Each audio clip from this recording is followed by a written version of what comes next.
Nicole, does it look like the waiting room has slowed down? Yes, it has. Thank you. All right.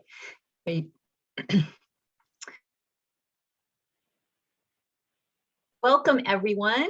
It's wonderful to have all of you joining us this afternoon for Working with Community Partners to provide state-funded pre-K. I'm Leanne Larson, and I'm the Early Learning Team Coordinator in the Department of Education. And we're just so pleased to be able to bring this three-part series to you, in which we'll be focusing on how we build partnerships between public school systems and community providers to help support public pre-K implementation. One of the things that we know is that partnerships can have tremendous benefits for children, families, and the partners themselves. And so we're very eager to be able to extend all of our understanding about how these partnerships can be formed and provide that strong support for our young learners and families, and to be able to learn collaboratively together over these next 3 sessions.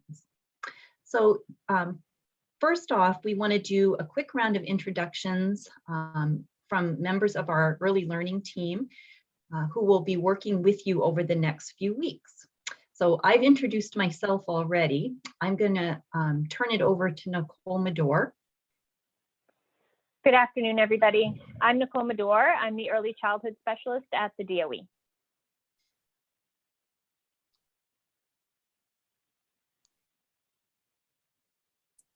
Hi, everyone. Thanks for being here today. My name is Marcy Whitcomb. I am the Early Childhood Monitor at the Department of Education. Hello, everyone. My name is Anna Hicks, and I'm a Senior Policy Analyst and the Children's Cabinet Coordinator in the Governor's Office of Policy Innovation and the Future. Really excited to be here today, and just wanted to let everyone know that the Governor is very committed to expanding public pre-K in Maine, particularly through partnerships. So pleased to be here for this conversation. Great. And finally, Nina Cunningham will be with us in the 2nd and the 3rd session. Nina is our Head Start Collaboration Director here in the state, and she is enjoying a week of vacation.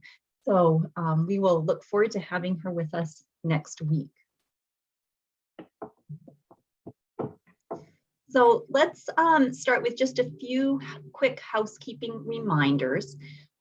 First of all, we will save plenty of time at the end of today's session for questions that we can handle either orally if people come off mute, or if you want to put them in the chat box. But we also know that a lot of times as you're listening, something will come to mind. So please feel free to use the chat box as a mechanism for sharing any questions you have throughout the presentation. We're also not scheduling a specific break since the session is only an hour. So feel free, if you need to take care of any personal needs, do that as you need to. And today's session is going to be recorded and made available for future viewing later. I would just remind you that while you are listening and not asking a question, please stay on mute. That really helps to keep any background noise from getting grabbed on the recording of today's session. All right, so just in terms of a big picture, because this is a 3-part session, as I said at the beginning, the real goal of this session or the series is to focus on highlighting partnerships that support public pre-K. And those partnerships can be between obviously school systems, but also many different licensed community providers. So we're going to break up our examination of partnerships over 3 different sessions, the first of which today will be much more of an overview of what goes into a high quality school and community partnership. And I'll talk a little bit more in a moment about what some of the specific objectives for today will be. In our second session next week, we're going to be joined by a number of panelists who actually work in preschool partnerships. So some of whom will be coming from school systems, some from the various partners that the school systems are engaging in partnership with. So that'll be a wonderful opportunity to hear from them about how they got things started, how they have maintained those partnerships over time, what some of the benefits they see as being, as well as some of the barriers that they've encountered and how they've worked to overcoming those barriers. And then finally, in the third session, we'll get into the nitty-gritty about how you actually go about establishing a partnership once you know you'd like to be building one. So hopefully that will provide a very nice flow of information and lots of opportunities for learning and exploring, asking questions along the way. So in today's session, there are 3 primary objectives that we have. The first of which is to spend some time highlighting some of the myths about partnerships and building some clarity around the actual facts about public preschool partnerships here in Maine. Then we want to spend some time talking about what the benefits of those partnerships are. And then we'll spend some time talking about some of the common barriers that often surface when schools and communities are working to build those partnerships. And at the end of today's session, we're going to have a video clip that really illuminates what partnerships between schools and community providers can ultimately look like. So I'm going to turn things over to Nicole, and she's going to get us started on those myths and facts. And actually, before that, a little bit about some common terms. And I think actually you are doing that part, right, Nicole? Yes, Yeah. That's correct. Thanks, Leanne. So exactly, some common terms and definitions throughout the next 3 sessions and ongoing into the school year and other professional learning opportunities that we offer. We commonly use terms that are specific to public pre-K programming. And we wanted to make sure that in the interest of everybody's clear understanding that we define some of those so that there's no confusion or misunderstanding in terms of what it is we're addressing. So for example, public pre-K.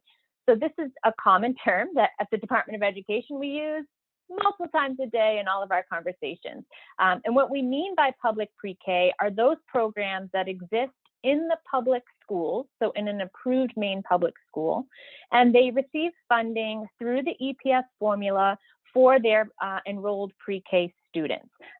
So a public pre-K program must comply with Rule Chapter 124.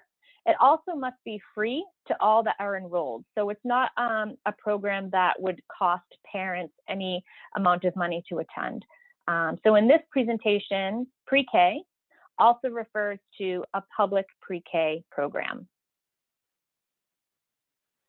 You'll often hear us say the term high quality. So what we mean by this is providing to students, and in our case, providing to teachers and administrators, information around what research and experience tells us is best practice for young children and their families, even if it seems challenging. Community partner. So especially in these next 3 sessions, this term will be used a lot. So this is a licensed childcare provider in your community. So some examples might include, but are not limited to, a local private family childcare, a local private center-based childcare, a Head Start agency, a YMCA, or a Boys and Girls Club of America location. Oops, sorry about that. These are just some examples of common community partners throughout Maine. Certainly, there may be others in your communities that aren't on this list.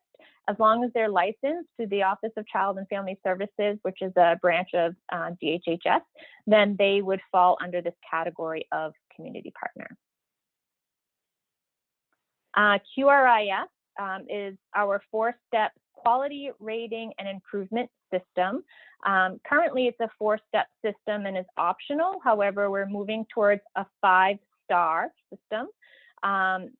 It's going through its final approval steps now. So in the near future, you'll see that our QRIS is moving from a 4-step to a 5-star and will be required for all licensed programs to receive a QRIS level. And of course, SAU is our school administrative unit. I suspect that many of our public school folks that are joining or watching this are familiar with this. However, some community partners are not familiar with that term. So we wanted to make sure we identified what we mean by SAU. So commonly, this might be an RSU, it might be an MSAD, it might be an AOS. All of those are sort of subcategories of an SAU, or school administrative unit. So community partnerships and public pre-K programs are not a new idea in the state of Maine. We certainly have a number in existence. And over the course of these programs and partnerships developing, we've received a number of questions from folks in the field regarding how partnerships work. So we wanted to highlight some of the most common that we would identify as a potential myth, and then clarify that for you with the facts. So a common phrase or question that we see is that your community partner must be nationally credited. So if you're thinking of that QRIS scale, this would be a current step 4. That's a myth. The fact is that your partner must comply with Chapter 124's requirements. So, and it is strongly encouraged that partners hold a level 3 or perhaps a step 3 or step 4 QRIS certificate on the current levels. However, it's not a requirement. The requirement is that Chapter 124 piece. So it's highly possible that a family child care who is not on the QRIS certificate level can still comply with the pieces that we highlight inside Rule Chapter 124. So just because they don't have a step 3 or step 4 certificate doesn't mean that they couldn't be a potential partner for your public pre-K program. Your community partner must be a licensed child care center. So that builds off of what I was just saying, not true. Your partner could be any licensed child care program in Maine. It might be a family child care. It might be something that's larger than a center. It might be a private preschool that's housed in a small location in your community and not center-based, but more on a smaller scale, only serving 4-year-olds or 3 to 5-year-olds, for example, where they might have infants and toddlers on their enrollment too. Again, as long as they're licensed and can comply with 124, then they could be an option. A pre-K classroom must have 16 students and a 1-to-8 ratio in order to receive state funding. There's no minimum student enrollment number, just a maximum. So it's true that the cap for a pre-K classroom is 16, but it doesn't mean that you have to have 16 students in order to receive funding. So it's not uncommon that a community partner might be smaller than a pre-K classroom. They might only enroll 5, 6, 4-year-old students that would meet the age requirements for our pre-K. And that's okay. Just because your partner doesn't have space or enrollment for 16 students doesn't mean that they couldn't help you provide an education for a smaller number of students.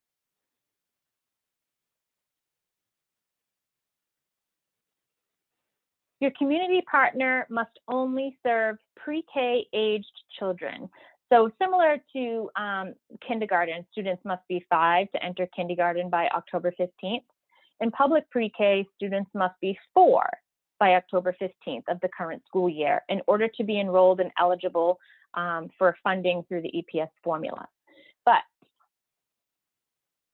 your partner, your community partner, might also have other students, potentially younger students, present in that space. A mixed age group could be very beneficial for all students enrolled. So 3-year-olds could still learn alongside your 4-year-old in that setting. It's just important to note that if that's your public pre-K partner, you will not receive funding for 3-year-olds. You'd only receive funding through the EPS formula for 4-year-olds on October 15th or before of the current school year. But certainly other students could be present in that space. Your partner must have an educator who has their 081. So this is only true if you need a lead teacher. So Chapter 124 tells us that the lead teacher in a public pre-K program must hold his or her 081 certificate. Who hires the 081 is determined between the two partners. So it may be that your partner has a staff person with their 081 and is identified as the 081 lead teacher for that program.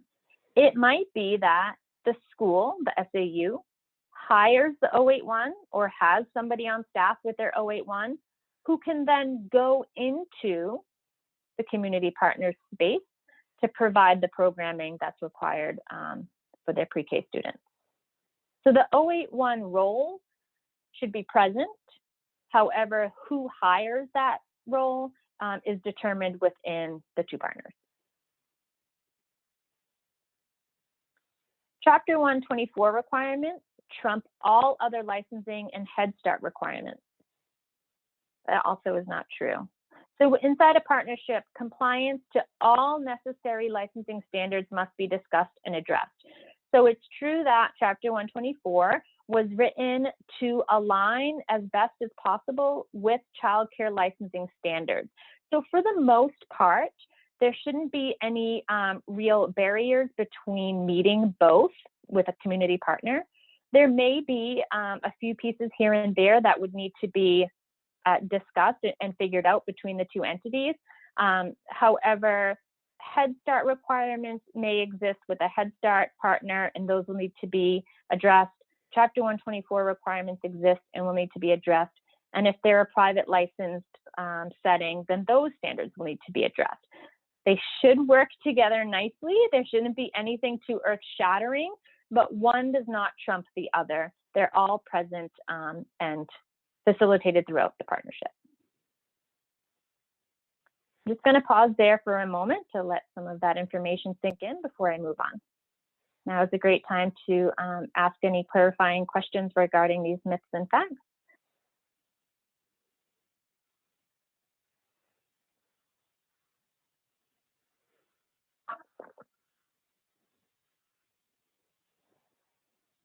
Okay, not seeing or hearing any, I'm going to keep us going.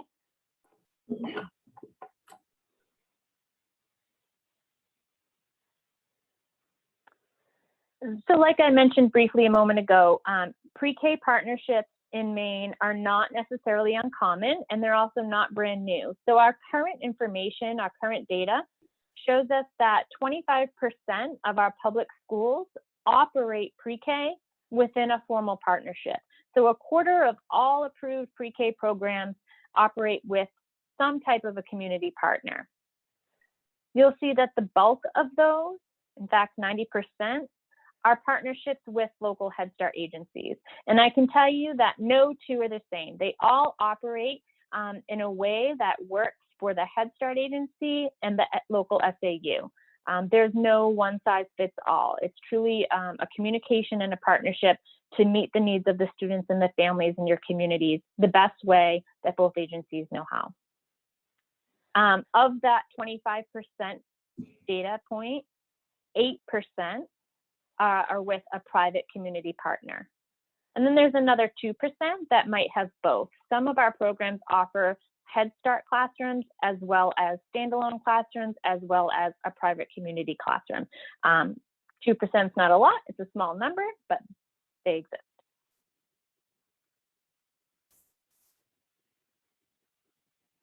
Okay. I believe I'm going to hand it over to Marcy to kick us off for some of the benefits of partnerships. Great, thanks, Nicole. So why are we interested in SAU and community partnerships? Because when we work together, we are stronger. There are a number of benefits for children and their families in partnering, and these include having fewer transitions between programs for children.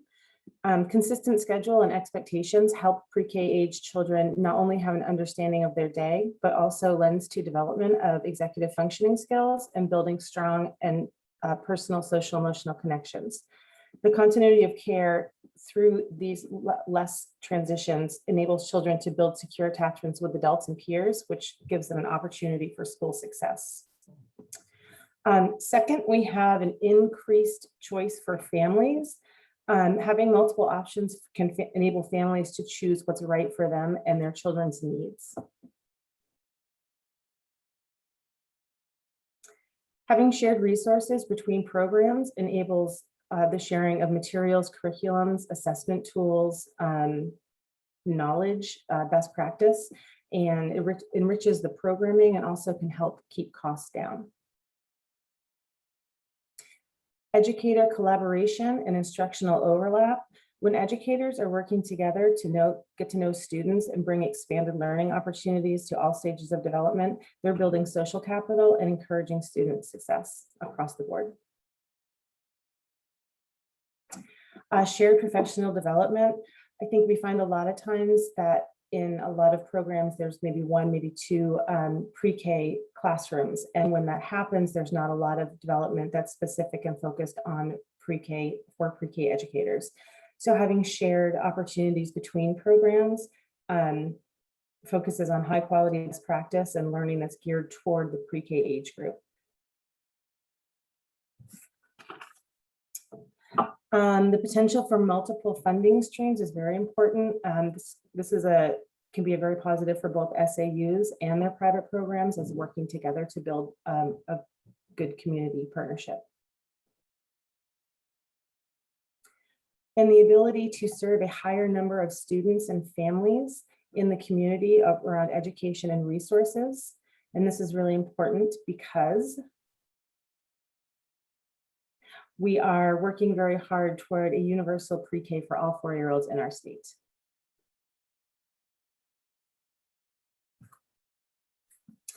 So along with the number of benefits and on any new endeavor, there are also potential barriers to be discussed.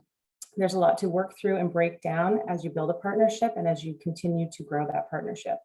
So we're going to talk more in the next couple of sessions with our panelists next week around some of the barriers that they have experienced and how they got through those. And then in our final session, we'll discuss those a little bit in a little more depth. But we wanted to highlight some of these in an overview just to be aware of and keep in mind. And here are some of the things to consider that may be a barrier when you are building a partnership. Who are your community providers is a good place to start, not doing some research to find out who might be in your area that could be a partner or a positive partner for you. Locating and having a number of certified educators in your area could be a barrier. Transportation could also be a barrier depending on who you're partnering with. Would the parents be expected to transport? Will the SAU have a bus that runs? That sort of thing will need to be talked about. Minimum and maximum classroom group size, depending on size of the partner, size of the classroom, staffing, that sort of thing, that will be something that will need to be discussed. And then one of the questions that comes up a lot, it's very common, is are out-of-district students allowed to attend programs out of their district? And this is not uncommon because a lot of families access childcare that are out of their district because they work in different towns, work in different districts and that sort of thing. And the short answer is yes, with a superintendent's agreement that's similar to a K-12 agreement, this is highly possible. Minimal interest from community partners and or the school. That could be through the school board. It could be through community partners that people not understanding the process or what the benefits may be, and a few other reasons for that. Lack of physical space, high quality materials and furniture. Again, this is something that can be discussed and talked about during talking about funding and that sort of thing. And then meeting partner standards and or licensing requirements. Nicole just touched on that in the myths and facts, and working together with a community partner is just a really in-depth conversation about how those licensing and standards will be met. And then staffing costs.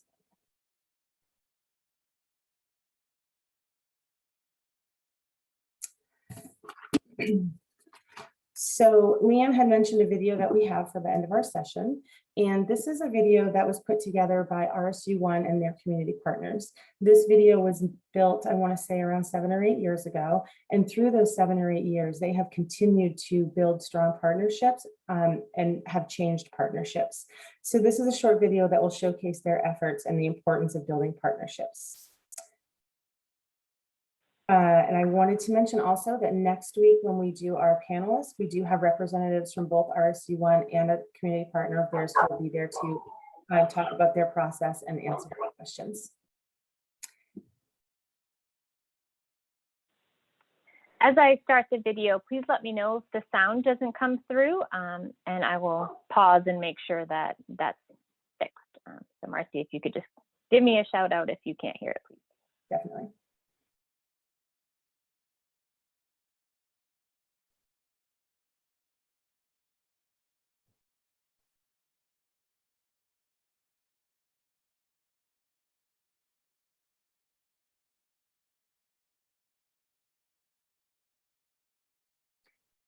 I'm not hearing the volume and it's very slow.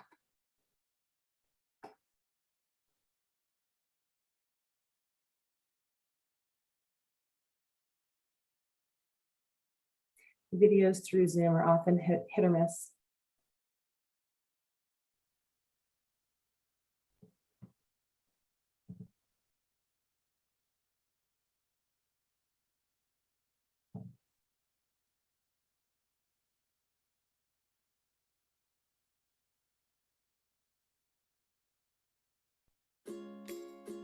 Choices Pre-K started 8 years ago. We found that children were coming to school without fine motor skills, language skills, and social emotional development that is so necessary for a child to be ready to learn.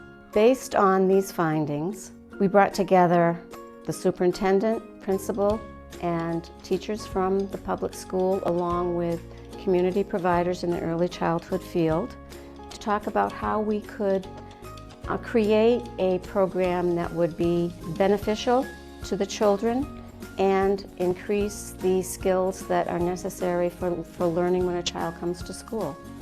This model has been unique in the state of Maine and unique in many communities in that it's really brought together school districts, community-based programs, both private programs and public programs, and the community in many different ways to help support the program as it develops.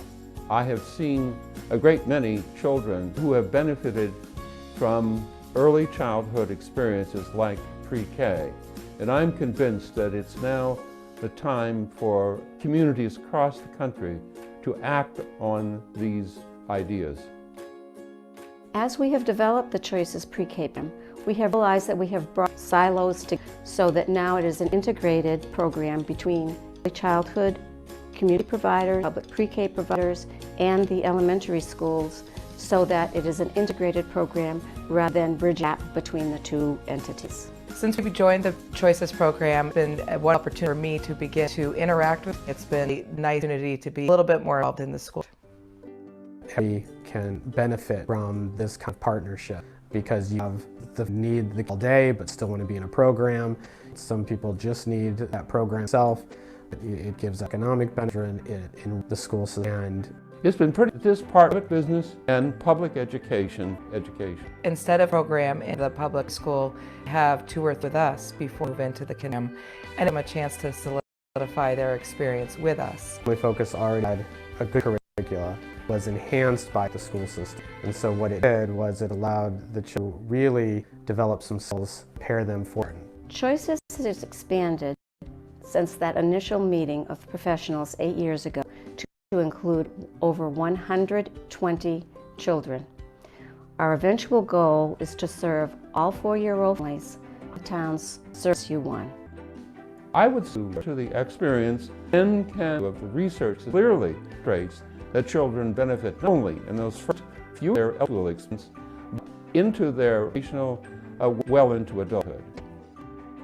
If there were other providers out there pondering the public preschool program, would want to pros and cons, which are huge amounts initially, but pros are it just pays so well for your long run, those that you have, and it's really worth wonderful for us, and it's really something I'm proud of and glad of. I'm a champion. Choices are so important in development of. We have who are doing, then have prosper a whole community.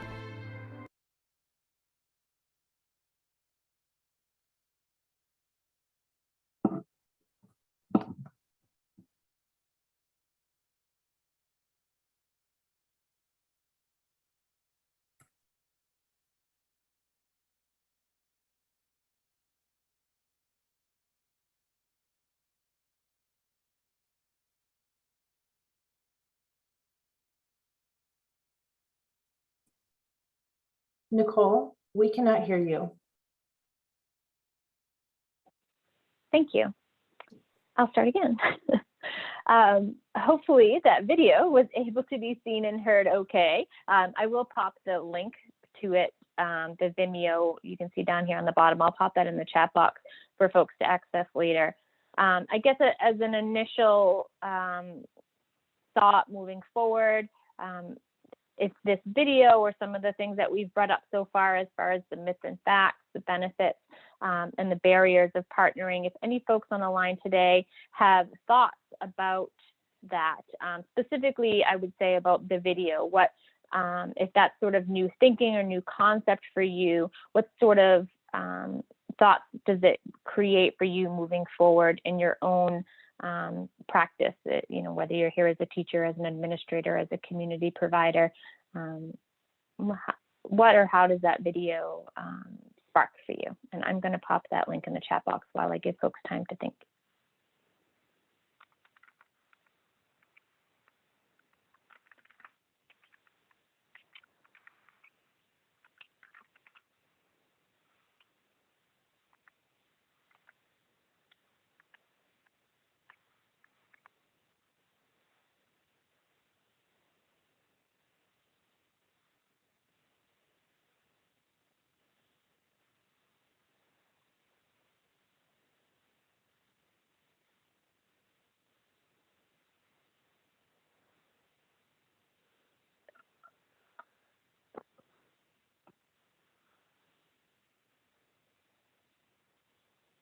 I'll move us on to our final slide too.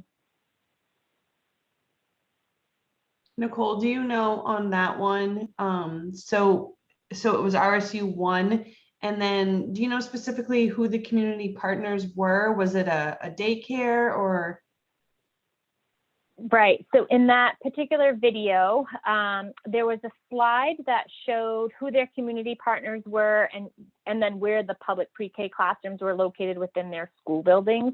So on that community list, they are primarily, with the exception of Bath YMCA, the other folks in that video are local private childcare in the area. I can't say specifically off the top of my head if they were family-based or center-based. If I had to guess, I would say center-based, just based on sort of what we saw in the background, et cetera, in terms of classroom settings. Next week in our panel, folks from RSU 1 and their partners will be represented. So as a follow-up to that, that would be a great clarifying question in terms of where their partnership is now moving into school year 21-22, and how that looks in terms of who their community partners are, you know, what type of settings they are. That's something that they would, I'm sure, be happy to clarify for folks. Okay, I'll go back and watch the video. It was blurry. Like when I'm looking at your screen right now, I can see questions, but I can't read the rest. Oh, you're kidding. Okay, well, just a moment. Is it just me or somebody else? Don't know.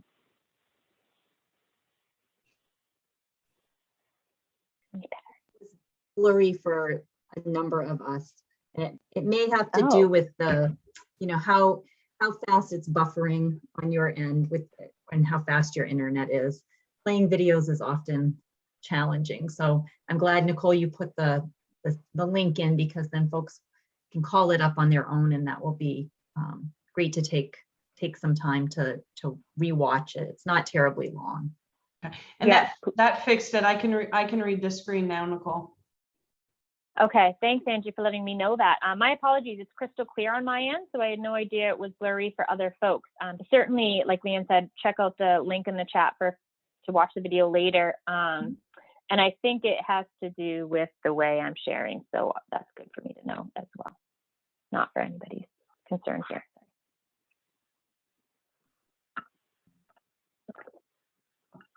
Nicole, Ingrid had asked if we were going to provide the slides after today's presentation.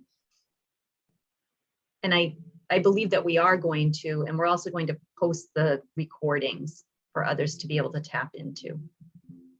Yeah, so the recordings will be housed on our early childhood website, likely on the professional learning and resources tab, but I can follow up via email with folks that pre-registered for today. I have all of your contact information held in that pre-registration form. So I can follow up via email with where exactly the recordings will be housed, as well as a copy to today's slides. Happy to do that.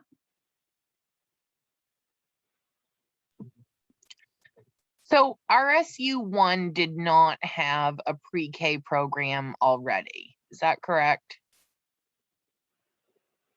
Can you specify what you mean, Jackie? They've had a pre-K program for a number of years.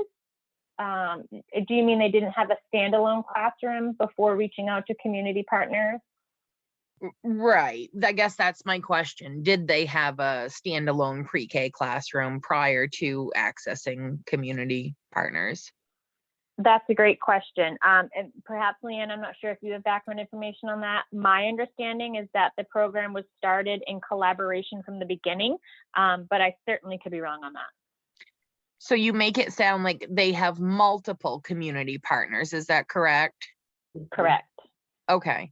And so for going forward, like with other districts, are you thinking that this could potentially be like an overflow or alternative option to a standalone pre-K classroom that may already exist? Potentially, yes. So the thing with public pre-K, as I'm sure you all know, it's not a compulsory grade, right? So it's optional for districts to offer pre-K to begin with. The other piece to that, though, is that in order to offer pre-K classrooms, you have to have the space and the staff, of course, to do that. And many of our local elementary schools lack the space or the resources within their buildings to house 4-year-olds in a pre-K program.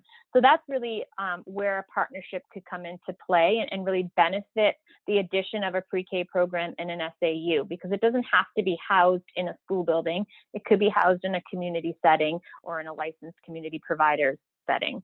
So that's one sort of way of doing that. Certainly, and as you saw from the data slide, 3/4 of our pre-K programs just operate within themselves in the SAU in their school buildings, which is perfectly fine. That works. They're meeting the needs that they want to meet in their community in terms of enrolling 4-year-olds.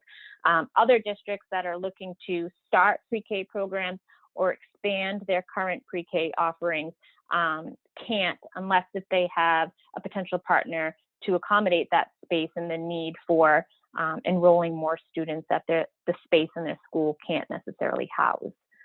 It's optional though.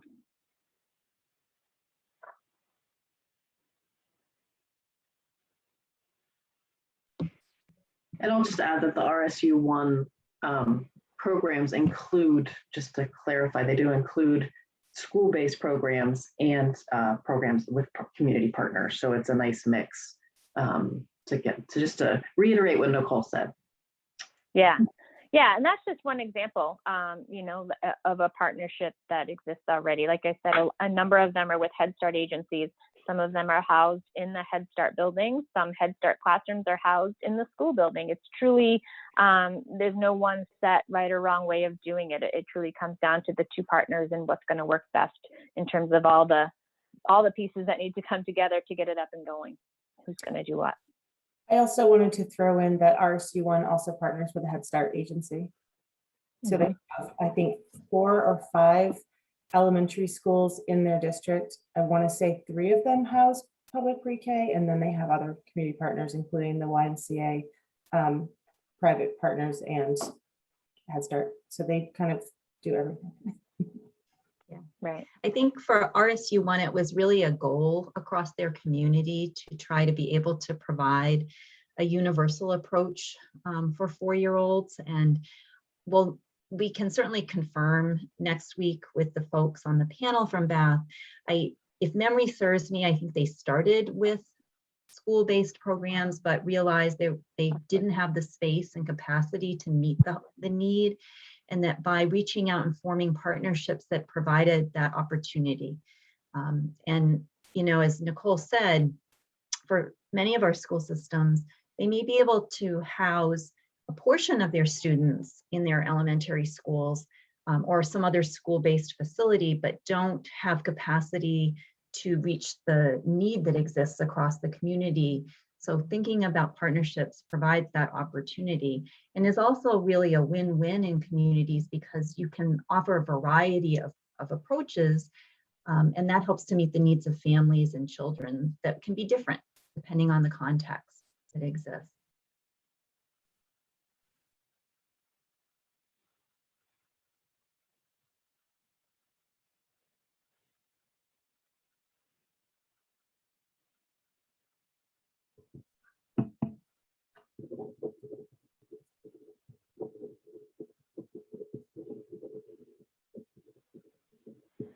We do have ample time left in today's session to respond to other questions or clarifications that folks might have. So please feel free to unmute or utilize the chat box for that.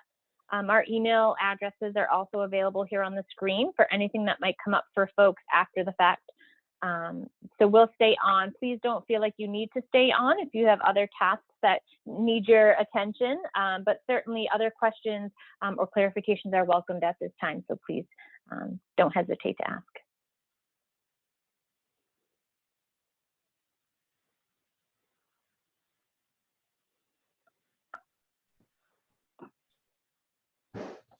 I have a question. So we currently do not have any pre-K in the school. Mm-hmm. So if the superintendent is on board with developing a pre-K program and she has the space and would provide the teacher, would there be any benefit to any community partnerships in that situation? Possibly, Angie, I would say, because and on the other slide that we talked about the benefits, Marcy mentioned the benefit of transition. So if a community partner, for example, was partnered in the scenario that you just described in a brand new classroom that's potentially housed at the school, if it's a full day program, then that's one thing. If it's a half day program, then there's going to be a need for transition for the student to the program and away from the program.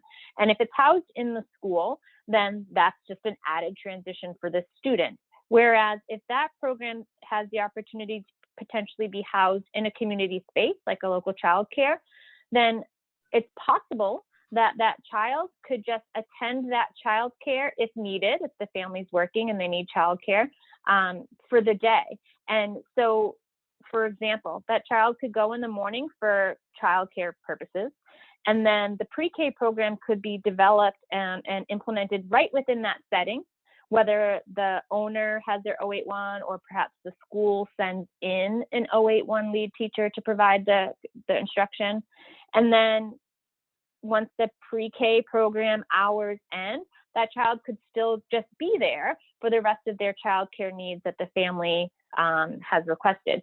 So in that scenario, if it's housed in a community space, it's likely that the child doesn't have to come and go from anywhere multiple times a day. They just arrive in the morning, receive their childcare, receive their pre-K instruction, ongoing childcare if needed, and then go home with no other transition.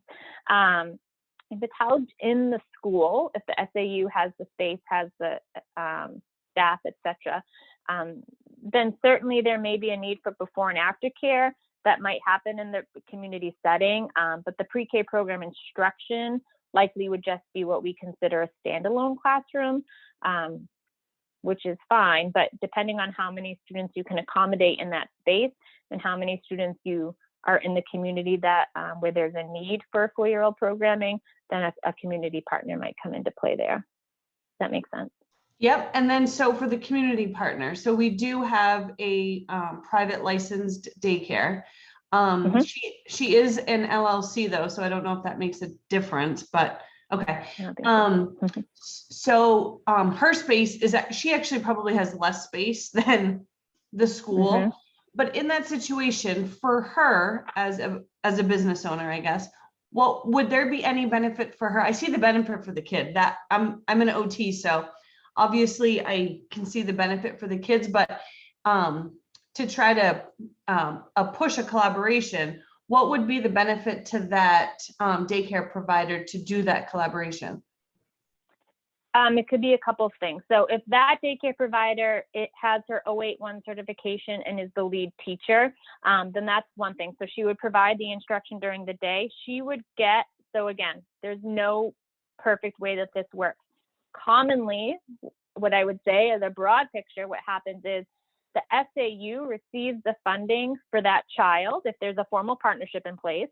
The SAU receives funding for that child and then provides some of that funding to the child care provider. So for the hours that pre-K programming is happening, that cost for the parent would be reduced, and the child care provider, the business owner, would receive that funding through the partnership. So he or she wouldn't lose any money in that, or certainly shouldn't, in that scenario. And it would be a benefit for the parent because then they would only have to pay for the actual child care portion of the day and not for the instructional pre-K program part of the day.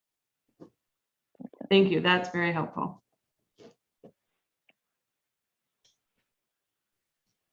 Angie, the other thing to think about in that scenario too, and I know that we'll talk more about this. I'm sure the panelists will talk a bit about this next week, and we'll definitely talk more about it in the third session. But as SAUs are working to plan for pre-K programming, they're thinking about the needs that exist within the community. And it may be that a school system finds that they've got space and can have some standalone classrooms running for some of their students, and that works just fine. But then they've got other students that, as Nicole said, really need to be in one location because the transitions are not going to work for the child or for the family. And so having different options for students across the community can be great. And so that childcare provider might be able to provide some of those slots for children, but the school-based setting would provide for other children. And that way you're maximizing the resources you have available within your community. Perfect. Thank you.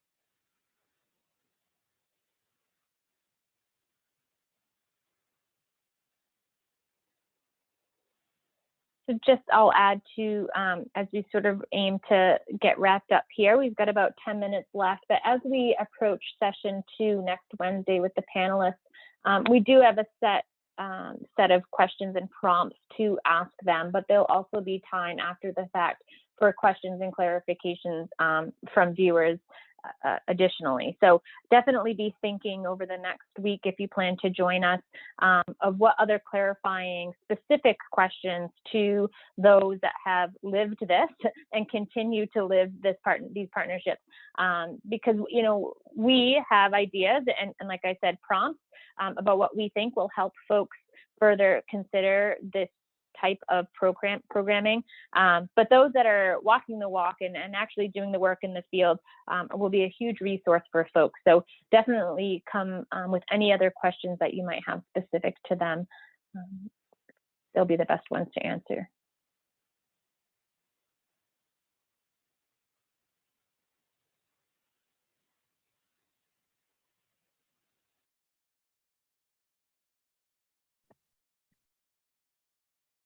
How is this information being shared with districts right now?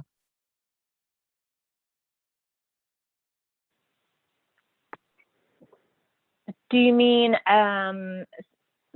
so my mind's going in a couple ways to answer that, Jackie. So we've provided these sessions, of course, primarily because, like Anna said in the beginning, our current governor, Governor Mills, has a large investment in public pre-K expansion and to the potential level of universal pre-K. So in an effort to work towards that statewide goal, we know it can't happen unless schools consider partnerships. Again, back to that space issue, capacity issue within our elementary school buildings and the lack of those things to house a universal pre-K program. But it's been ongoing. So we've been working with districts for years around partnerships.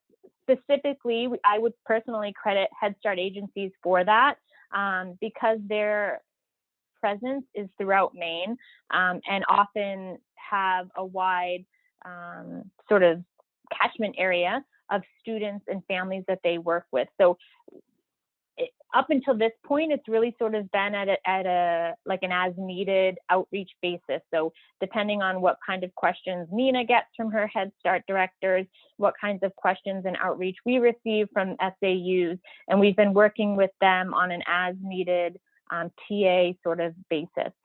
But now moving forward, we know that we're going to want to really support districts in this thought process and in this outreach to expand pre-K programming across Maine. As is this current year, this COVID year, you know, enrollment was a little funky because many of our pre-K and kindergarten enrollment went down because families chose not to send students to school. Prior to that, though, we were meeting about 50% of our 4-year-olds in terms of enrolling them in public pre-K programs. So we had in the ballpark of 6,000 4-year-olds enrolled compared to about 12 to 13,000 kindergarten students enrolled. So there's a gap. There's a lot of 4-year-old students in our communities who aren't being served at least through a public pre-K program. Certainly we have some phenomenal local community providers that are there to provide childcare and instruction for those youngest learners, but we know there's a lot too that just don't have access to high quality programs. So we're wanting to make sure that we're doing, you know, our due diligence and reaching out and letting SAUs know that this is something that we should be considering, and we're here to sort of help navigate that for folks. Is your interpretation of Governor Mills's statement that more funding will be provided if there's a partnership versus no partnership? I'm going to let my colleagues respond. So I'll just go ahead, Leanne. You start. I'll let you start. No, I think that there may be more of a priority in trying to support those partnerships through the dollars that are available, especially when that helps to extend opportunities across communities and get programs up and running, especially in communities where the public school does not have the capacity. They either don't have the space to provide the programming or they're looking to their community partners for some of the support because they have that experience. I think the other thing that we, want to be conscious of is that it is a delicate balance. We want to build out public pre-K in a way that's not being detrimental to providers in communities where they are already providing this service. So we want to be able to work more collaboratively. And we know that when those collaborations are done well, it's going to benefit the partners involved, but also the children and the families who are at the center of that decision making, because the kinds of settings that can be provided through partnerships are often more responsive to the needs of children and families. So Anna can certainly jump in on this one, but I think our governor, first and foremost, wants to see opportunities for 4-year-old programming in our state and high quality programming that meets the needs of our children and families. and is certainly anxious to help support that through partnerships as one of those ways that we can build out public pre-K. Yeah, Leanne, I think you captured it well. And I would say that the governor came into office with a promise to expand public pre-K with the hopes of reaching universal pre-K for all 4-year-olds whose families are interested in participating in public pre-K. And through the work of the Children's Cabinet, we really have, and the work that the Department of Education has done with schools and with communities, we wanted to make sure that we are expanding public pre-K in a way that really supports our entire birth through 5 system. And pre-K partnerships can be a very important part of that as we look at who are the community partners, who are the providers in the community that are providing childcare and early care and education for young children from birth through 5, and ensuring that we are expanding public pre-K in a way that supports that entire system and recognizes the strength of that system and that infrastructure. So that's the hope, is that the work here to educate folks about public pre-K partnerships and this opportunity will help to do that and provide that, strike that balance that Leanne talked about. Yeah, I agree. I mean, I'm coming from we have no public pre-K. We really have I have a 4-year-old and a 2-year-old. Thankfully, as an OT, I know what I can do to help. He does go to a daycare 5 days a week, but we're really, I'm on a childcare committee for the town as well. And we're just trying to grow something, because there's just 3 and 4-year-olds at least I feel are underserved right now. I work in the kindergarten classroom, and I'm seeing children coming in with very poor fine motor skills, and I mean, they don't even know how to hold utensils. So we have very little, and so the goal is, yes, to grow as much as we can. And you know, the community partnership thing sounds great. I think it would ultimately be the goal for this town. But I'm sure everyone involved will want to know, you know, how it will benefit them and how it will benefit, you know, the community. So thank you, guys. You're very welcome. And, you know, I know that the intention, as we've, you know, shared earlier, is that this series is one of those ways that we can help support school systems in their communities and better understanding partnerships and how to leverage them successfully.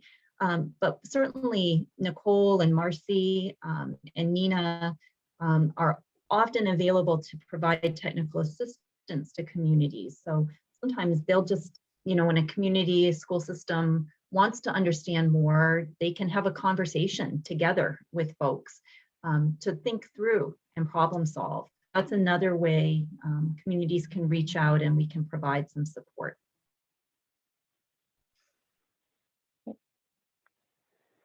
So seeing the time, it's caps us off at our 1 hour for today. And I know our folks, as well as those listening, have other tasks to address. So I'm going to wrap us up. Like I said, next Wednesday, the 11th, we'll be back with some of our panelists. So we look forward to seeing everybody then. Thanks for hopping on today, everyone.